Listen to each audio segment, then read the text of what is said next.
My 2014 Porsche Boxster S has been infused with some new technology, and to those who know may spot, wow, this very OEM looking reverse camera. And if you look inside, what have we here?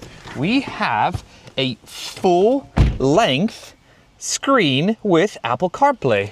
But wait a minute, this car didn't come with a reverse camera and Apple CarPlay and this massive screen from the factory.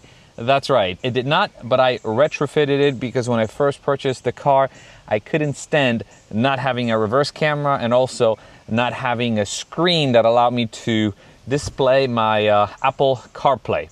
So today I'm going to show you exactly what I did, how I did it, and how you can do it very easily in your garage. Now, the reason why I chose this particular model, and by the way, I am not affiliated with this company. I just did a ton of research and I really loved this one.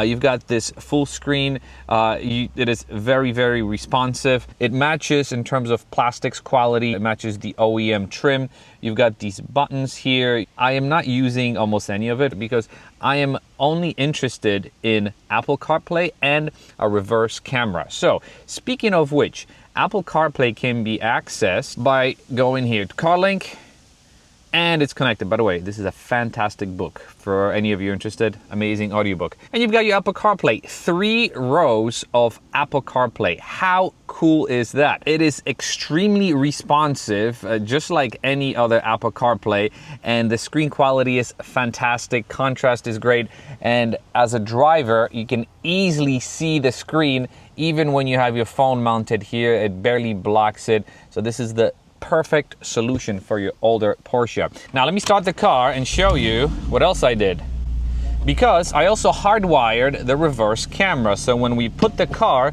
in reverse, there we go. This is what happens. Not only that, when I turn the wheels, you've got these lines that turn with the steering wheel. I also upgraded the quality of the reverse camera. The kit comes with a reverse camera that's not so good. So later in the video, I'm going to show you exactly which one I ended up going for. But look at it. Now I have a reverse camera on a car that completely didn't come equipped with this reverse camera. There are some things that you have to do to set it up. So if you go into the settings and you go to your factory settings, 3368 is the code. I didn't make it up, it came from the factory. So for your reverse camera to work and all of that, antenna normally on stays on, video format AHD on, and then you scroll down, local reverse switch stays on, and USB error detection on, single 360 on. Don't ask me what that means. Switch backup default. And one final thing that you have to set in the factory settings is your sleep mode settings to off. Sleep mode settings, when switched to on, leaves the unit on in the background, which might drain the battery. So I keep it off. It boots every time I start the car. You just wait a couple of seconds for it to boot, and that's it. So now I'm going to show you exactly how to install it. If you have any questions or comments, leave them down below. I'll answer every single one of them. An amazing unit. I've been living with it for a couple of weeks. I can't imagine living without it. This is the one to get. To do this job, it is best to remove the bumper. It is pretty straightforward. It is held on a couple of screws on the side, on the liner, underneath. Then you remove the tail lights, the spoiler, and everything comes out pretty easily. Then you remove the liner from the trunk and you get full access to the back. I'm going to assume you know how to remove the OEM radio, so let's get to the juicy part. The actual aftermarket head unit and how you plug it in. This is what it looks like in the back, and it's actually pretty straightforward because it does come with all these wires that you plug into these corresponding slots, and it's easy to figure out because each one of them is a different size. Now it does come with all these extra cables such as a GPS antenna, a couple of USB inputs and all that stuff. I ended up not using it because I simply won't need them. I ended up using just the essentials, which is the actual AM/FM antenna, which plugs into the OEM plug here, your reverse camera plug, your CAN bus decoder. This essentially translates your Porsche signal into this head unit, and the inputs in case I wanted to install a front-facing camera. I won't now, but just in case. What used to plug into the back of the OEM head unit now plugs into this wiring harness. So the same way you installed it to the back of the head unit is the same way you install it here. And that's pretty much it. Now, if you were to just plug everything in like that, the unit would power on, but you would not get the sound. To get the sound, you have to take this amp cable. In my case, it's this blue and white cable, but it is labeled. It says amp connection. It came sort of dangling like this. So it's a sort of a freely dangling cable that comes with this kit. But you do have to tap it into this red cable that comes out of the box, because this wakes up the amplifier. Without it, you will not get any sound. And in this case, if you're not connecting a reverse camera, you're pretty much set. You can plug everything in. Of course, it's different for people with premium sound. I have bass sound, so this is exactly how it works on a car with bass speakers. One thing I forgot to mention is that I ended up using the microphone that comes with the kit. So I ran it here and I ran it up my A-pillar, which is here. I just have to glue it in place, but I wanted it as close to my mouth as possible. In my case, I'm also connecting a rear view camera, which is this plug here. And rear view camera comes with this long cable that has this yellow plug and a red cable that sticks to the side of it. So the yellow plug connects to this yellow plug here, and it goes into the first slot here. And the red cable that dangles on the side of it gets tapped into this brown cable. This brown cable that goes into this brown box is actually a reverse switch. So when you put the car in reverse, it energizes this cable and it wakes up the camera. That's how you connect everything inside the cabin.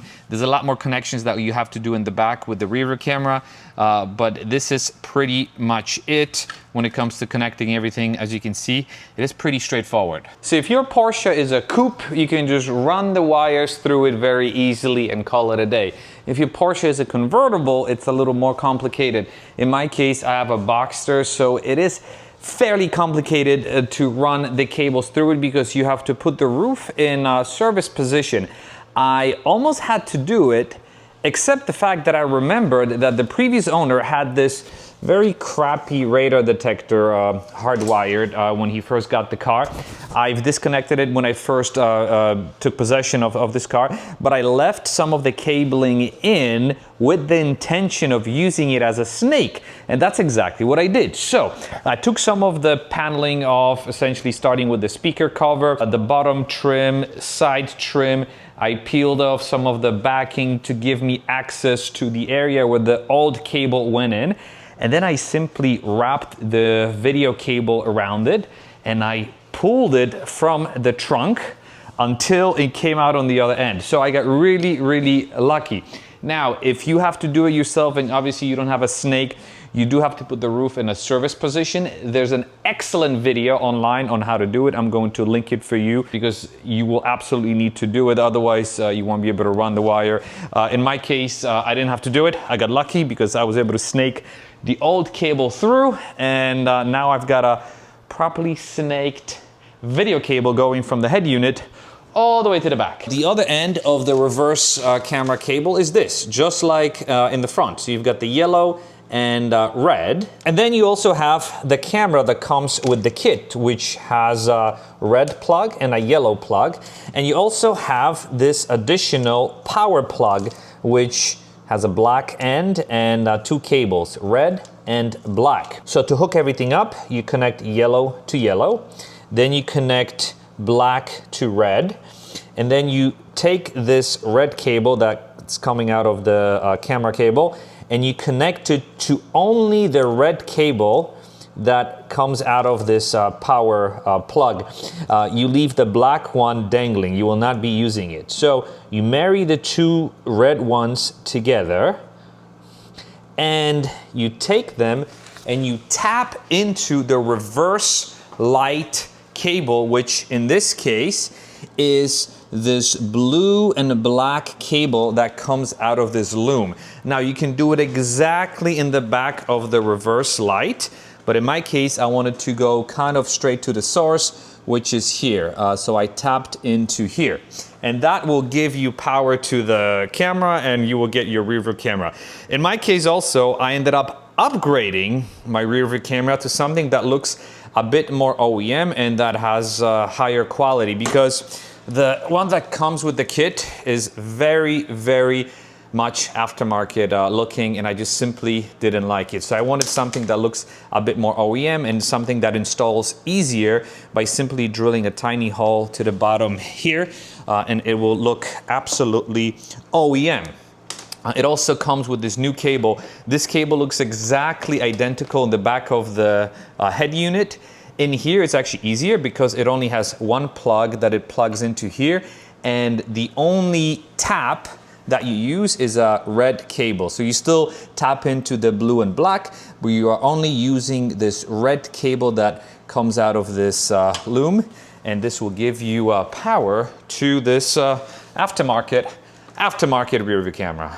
And when it comes to running the video cable from this section here to behind the stereo, I'm going to run it this way. So it's going to go alongside here. I took off this cover here, and it's going to go under the carpet. You see, it's going to go under there. I'm going to tuck it in behind that wiring loom, and it's going to go directly to the back of the stereo. And after a couple of minutes of finagling the cables, this is how I routed everything. So this is where the cable comes out, and it goes down here alongside of this wiring loom, and then it goes down. You can actually lift up this cover. You could see I used a felt tape to attach it to this wiring loom, and it continues all the way out until this little opening. You can see it in the back of the car. So this little opening is this rubber insulator through which a couple of cables already do go out. So I poked through it and I was able to get the cables out.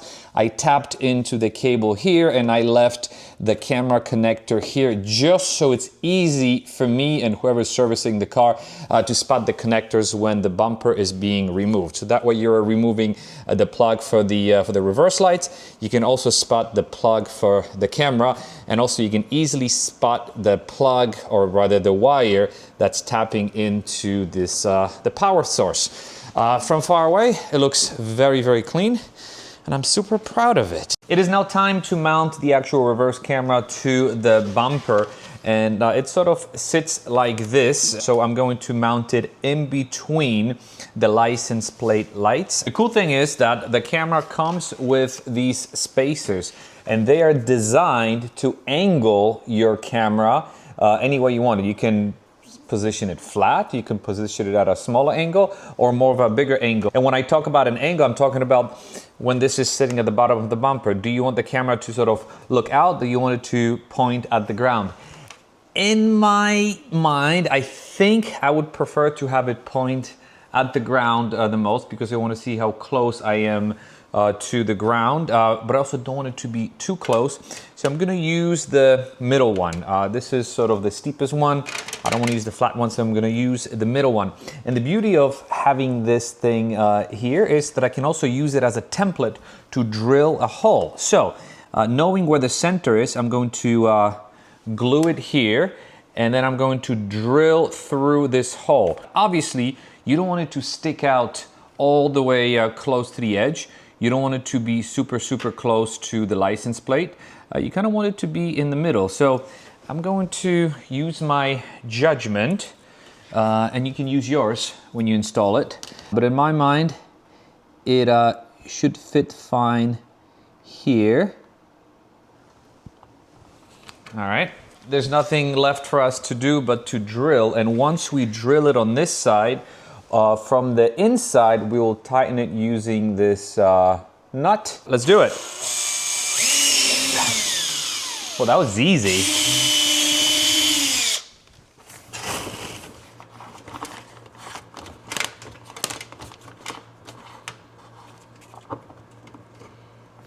By the way, look how cool this looks. Check it out. Isn't this OEM? I hope you can see it. We can tighten it from the inside now and start mounting it up. And in case you're curious, this is what it looks like on the inside. So these are the license plate lights, and this is the camera that we just installed. And once everything is buttoned up, let's give it one last test before we close up the bumper. So sound works, reverse works. And as you can see, the middle spacer that we used works very well because you can still see the license plate. So that means when you're backing up, you know exactly where your bumper is, but also you see a lot of the area behind. Pretty cool. Now it's time to start putting everything back together. We're gonna put the bumper on first, then trim, then the lights, and we should be good to go. All right, I hope this was helpful. Thank you very much for watching, and I'll see you in the next video. Bye-bye.